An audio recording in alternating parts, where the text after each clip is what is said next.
শান্ত এক গ্রাম, গাছে পাখি ডাকছে, ভোরের হাওয়া বইছে। কিন্তু এই শান্তির মাঝেও রতনের বাড়িটা যেন এক আগ্নেয়গিরি। এই দেখুন, কুসুম আর ঝুমুর, রতনের দুই বউ। ওহ বড় দিদি, তুমি বড় বলে কি সব নিয়ম তোমার একার? আমি আগে ভাজি করব। দেখ ঝুমুর, আমি বড়, আগে আমি ডাল বসাবো। রতন কাজে যাবে, ওর দেরি হয়ে যাচ্ছে। তোর তো সব সময়ই খিদে পায়, একটু ধৈর্য ধরতে পারিস না? সব কাজে তোর তরতরানি। তরতরানি নয় দিদি, একে বলে কাজের গতি। তুমি তো কচ্ছপের মতো চলো। কুসুম বড়, তাই তার মেজাজ সবসময় চড়া, আর ঝুমুর ছোট, সে যেন এক চিলতে লঙ্কা। ছোট হলেও ঝাল খুব বেশি। কুসুম এখন রান্নাঘরে উনুন ধরানোর চেষ্টা করছে, আর ঝুমুর আয়নার সামনে দাঁড়িয়ে নিজের চুলে বিনুনি বাঁধছে।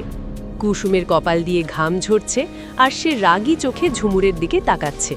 কুসুম চিবিয়ে চিবিয়ে ঝুমুরকে কিছু বলছে। ঝুমুরও কম যায় না, সে হাতের আয়নাটা নামিয়ে রেখে কোমরে হাত দিয়ে পাল্টা জবাব দিচ্ছে। দুই সতীনের বাদানুবাদে রতনের কাঁচা ঘুমটা সপাটে ভেঙে গেল। তোরা কি আজ কেউ সূর্য উঠতে দিবি না? তোদের চেঁচামেচিতে তো মোরগটাও ডাকতে ভুলে গেছে। রতন বিছানায় বসে নিজের কপাল থাপড়াচ্ছে। সে এখন ঘর থেকে বেরিয়ে আসছে হাই তুলতে তুলতে।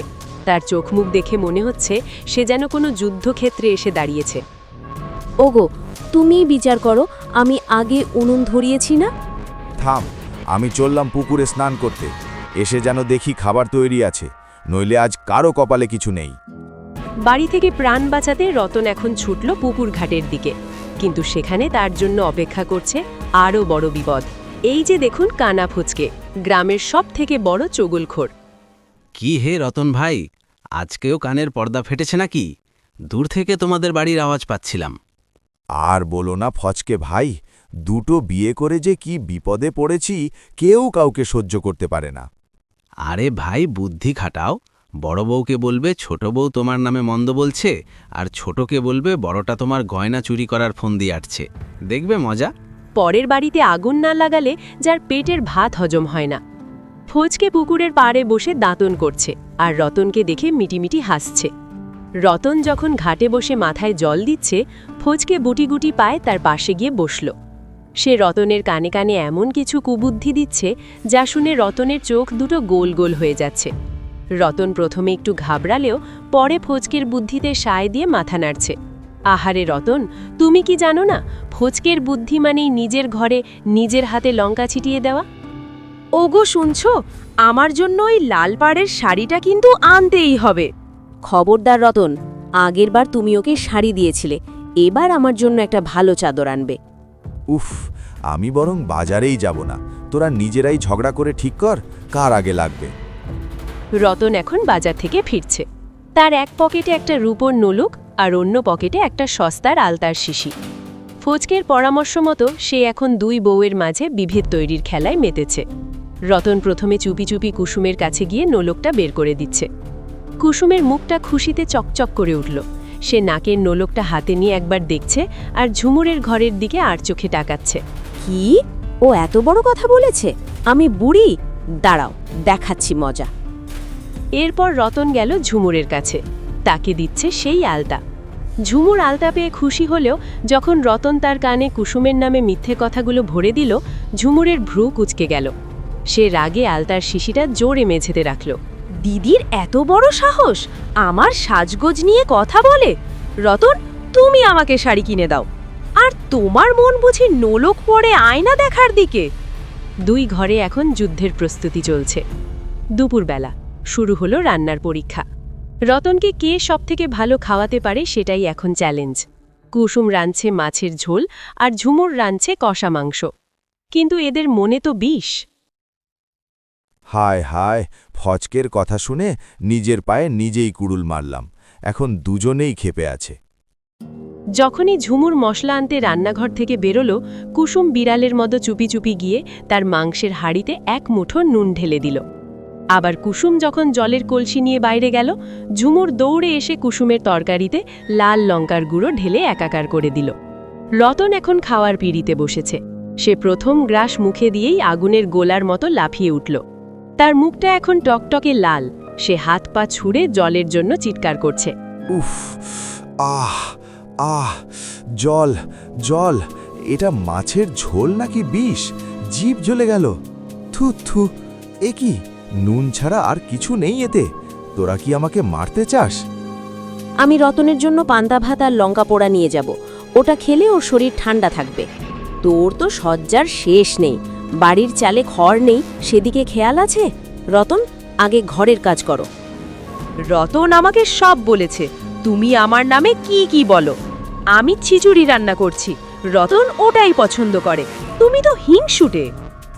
দুই সতীন একে অপরের দিকে আঙুল তুলে এখন তুলকালাম ঝগড়া করছে। বাড়ির পরিস্থিতি এখন হাতের বাইরে। বাধ্য হয়ে রতন ডাকল গ্রামের মোড়লকে। মোড়ল মশাই তার লাঠি ঠকঠক করতে করতে রতনের উঠোনে এসে বসলেন। পাড়ার লোকও ভিড় জমিয়েছে মজা দেখতে। রতন, তোমার ঘরে তো 24 ঘন্টা কুরুক্ষেত্র চলে, কেন এমনটা হচ্ছে? মোড়ল কাকা, আপনিই বলেন, বড় হিসেবে কি আমার সম্মান নেই? ও সব সময় মুখে মুখে তর্ক করে। সম্মান কি শুধু বয়সে হয়? আমি কাজ বেশি করি, তাই আমার গুরুত্ব বেশি হওয়া উচিত। মোড়ল তার চশমাটা নাকের ডগায় নামিয়ে দুই সতীনকে ভালো করে দেখছে। তারপর সে লাঠি দিয়ে উঠোনের মাঝখানে একটা দাগ কেটে দিল। চুপ করো তোমরা। রতন, আজ থেকে এই বাড়ি দুভাগ হবে। কুসুম থাকবে উত্তর দিকে, ঝুমুর দক্ষিণ দিকে। মাঝখানে দেয়াল উঠবে। খবরদার, কেউ যেন সীমানা পার না হয়। পার হলে গ্রাম ছাড়া করব। সে নির্দেশ দিল আজ থেকে রতনের ঘর হবে দুভাগ। কুসুম আর ঝুমুর এখন নিজেদের সীমানার ভেতর দাঁড়িয়ে মোড়লের কথা শুনছে। রতন মাঝখানে অসহায়ভাবে দাঁড়িয়ে আছে। মোড়ল কড়া ভাষায় জানিয়ে দিল কেউ যেন একে অপরের সীমানা না মারায়। দিন যায়, রাত আসে। আলাদা থাকার কষ্টে দুই সতীনের জেদ ধীরে ধীরে ভাঙতে শুরু করেছে, কিন্তু কেউ মুখ ফুটে বলতে পারছে না। ঠিক এমন সময় রতন পড়ল কঠিন অসুখে। বিছানায় শুয়ে সে ছটফট করছে। কুসুম আর ঝুমুর দুই সীমানার ধারে দাঁড়িয়ে কাঁদছে। কেউ আমাকে একটু জল দাও, বুক ফেটে যাচ্ছে, মরে গেলাম গো। তোরা কি আমার মরার সময়ও ঝগড়া করবি? তোরা দুজন কি মিলেমিশে থাকতে পারিস না? আমি মরে গেলে তোদের কে দেখবে? রতনের কষ্ট দেখে তারা আর স্থির থাকতে পারল না। দিদি, আমি কি করে যাব? মোড়ল কাকা বলেছে সীমানা পার হলে গ্রাম থেকে তাড়িয়ে দেবে, কিন্তু রতন তো মারা যাবে গো। চুলোয় যাক মোড়লের নিয়ম, আমার স্বামী আগে। ঝুমুর, তুই জল নিয়ে আয়, আমি তেল নিয়ে আসছি। আয় বোন, সব রাগ ভুলে যাই। হ্যাঁ দিদি, তুমি রান্না সামলাও, আমি ঘরবাড়ি পরিষ্কার করছি। আমরা দুজনে মিলে একটা সুন্দর সংসার গড়ব। এখন মনে হচ্ছে আমি স্বর্গে আছি। তোরা যদি এভাবেই থাকিস তবেই আমাদের সংসারে লক্ষ্মী ফিরবে। সব নিয়ম ভেঙে সব সীমানা ডিঙিয়ে কুসুম আর ঝুমুর একে অপরের হাত ধরল। কুসুম রতনের মাথায় জল দিচ্ছে আর ঝুমুর ওষুধের বাটি নিয়ে রতনের মুখের সামনে ধরছে। দুই সতীনের চোখের জলে রতনের জ্বর যেন ধুয়ে গেল। তারা বুঝতে পারল একসাথে থাকাই হলো আসল শক্তি। কি রতন ভাই, নতুন কোনো খবর আছে নাকি? বাড়িতে আবার অশান্তি শুরু হলো নাকি? খবর আছে মানে? এই যে ফচকে ভাই, আমাদের ঘরে আর আগুন লাগাতে এসো না। এবার আসলে ঝাড়ু দিয়ে পিঠের ছাল তুলে দেব।